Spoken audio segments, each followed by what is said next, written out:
more than once, you wake up wondering what the hell you're doing as you labor, as you encounter your canvas, that marvelous confrontation. And you'll think, oh, why don't I get a job? I should be working, doing something that I can account for, because we're not programmed. No one is an artist. You're taught that artists aren't really people who make a living.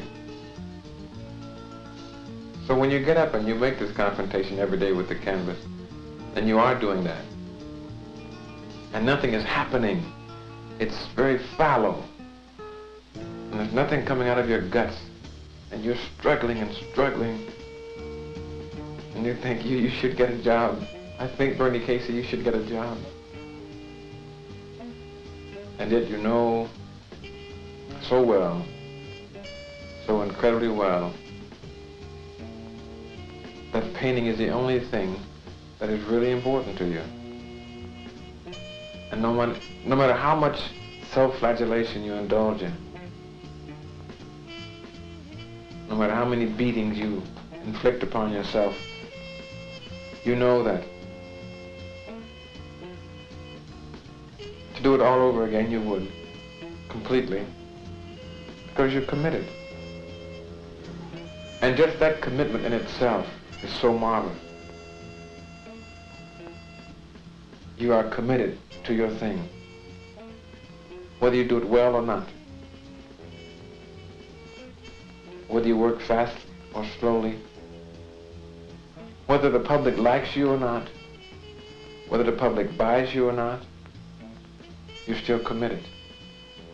And you know that as the world goes on, perhaps by you will still sit there in your tucked away places, be them inside you or out, and you will paint and paint and paint. Yes, it's that commitment. That voice inside your head ringing so pleasantly, saying, yes, I'm a painter. Yes, I'm a good painter.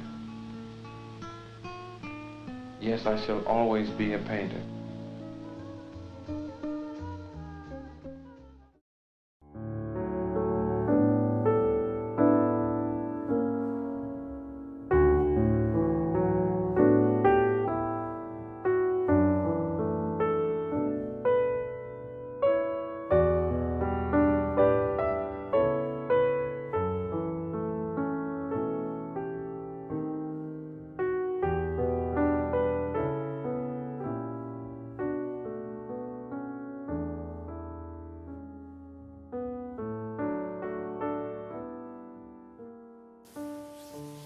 When we create, do we create with an audience in mind or an idea? Or are they integrated? There is an idea you wish to express with an audience in mind. Or do you simply say, I will paint this, I will do this because this is what I want to say. And if the audience likes it, fine, and if they don't, that's all right too. Unfortunately, I don't think we are that pure of purpose. We do hope that whatever it is we choose to embark on creatively, that there is an audience that is waiting to be receptive to its possibility. Complicated, can get in the way of your muse, and you find that you may struggle more than is admirable to create a certain kind of consistency.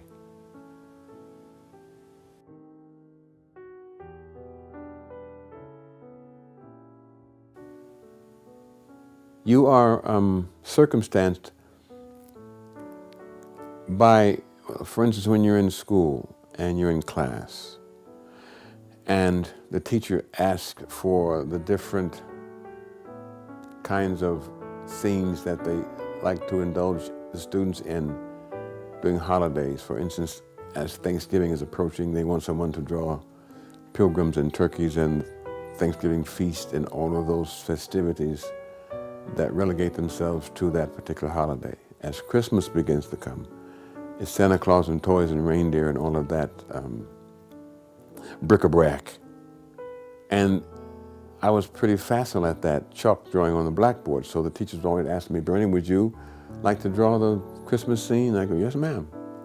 So in that commitment, there's a certain amount of reinforcement that possibly I could be good at this because they ask me every year. So one thing leads to another. And you're reinforced by doing it over and over.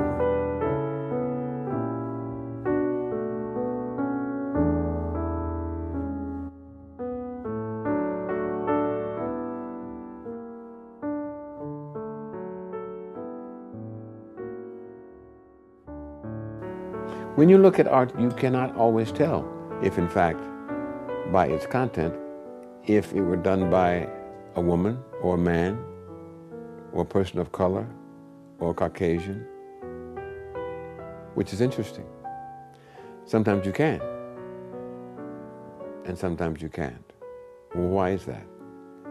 Because we don't always paint or create all the time out of that derivation of our existence.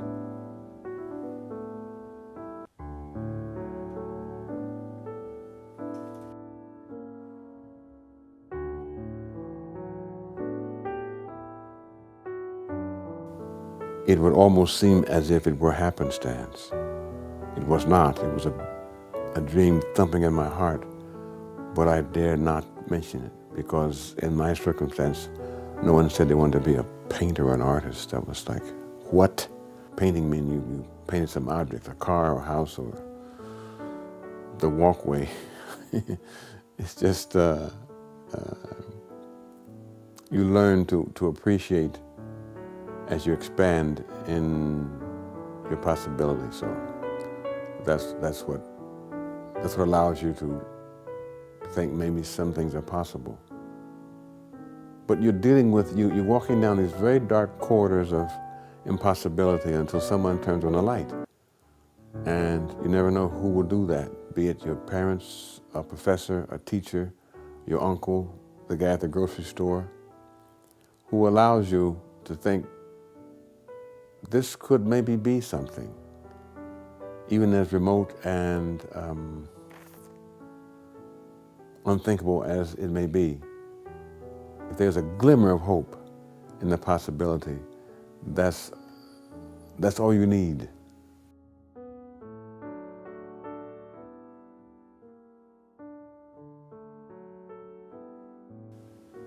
The creative journey, it's a wonder any of us ever get anything done at all.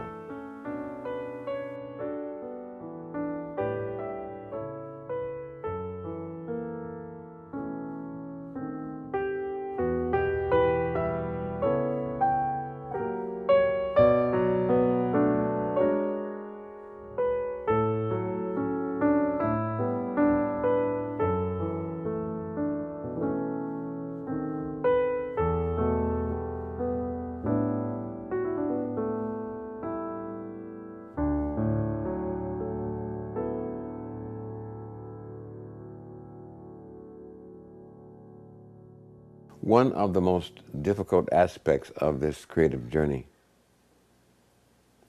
that one has to keep in consideration is the cultural imperative, the issue of color and class, and what does it mean and how does it impact your thought processes as you try to maintain your creative integrity. Now, what does that mean? I have no idea, but it sounds pretty impressive, doesn't it? No, I do know what it means. It means that to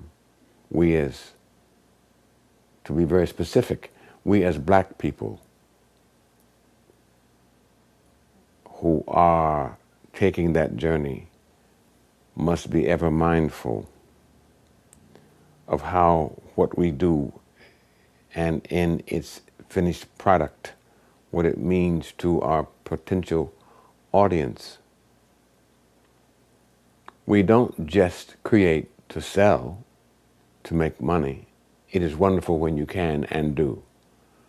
There's nothing more reinforcing than to have someone say, I like what you did so much, that painting or the song you wrote, the book you wrote,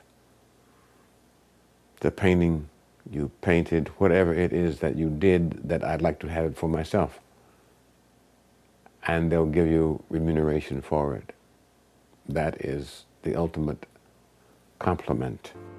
My formal education, my higher education, meaning once you got a high school, which you're compelled to go to, when I went away to college, my pursuit was to get a degree in fine arts. And that's what I did. And I was persevering, and I ended up getting a Bachelor of Arts, a Master of Fine Arts, and a Ph.D.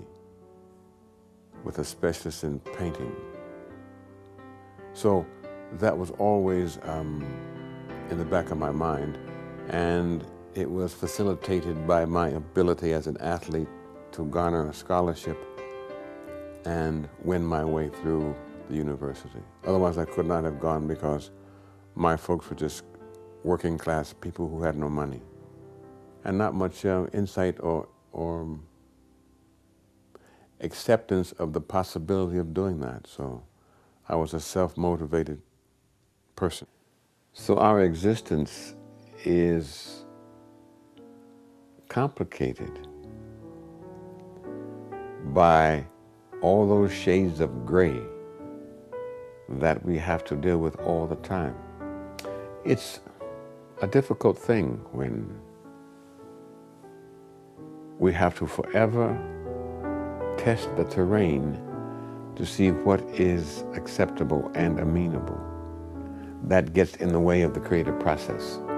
If we have the courage, and it takes a lot of courage to be a creative person, to be committed to it, to be unyielding in your need to do it, to do what it is that you do to the best of your ability, even if that ability is not great, but you are committed to do it. That's what's fascinating. That's what keeps a lot of people on the creative muse, in their pursuit to do it, because they need to do it and say it and dance it and speak it, to do whatever it is that they feel a need to do, to speak to and about something, as opposed to those persons who can sit in the bemusement of their own critiques, and they never do anything except critique people. No one ever built a monument to a critic. It is not the person on the sideline. It's the person in the game that makes the difference. If I tell the truth as I feel it, will I always be separated from something important? If I speak from my idiom, which could be sometimes volatile, sometimes unforgiving, like life can be. Unforgiving, winter may be, spring is inevitable, which is married to joy cometh in the morning, which says don't ever give up hope.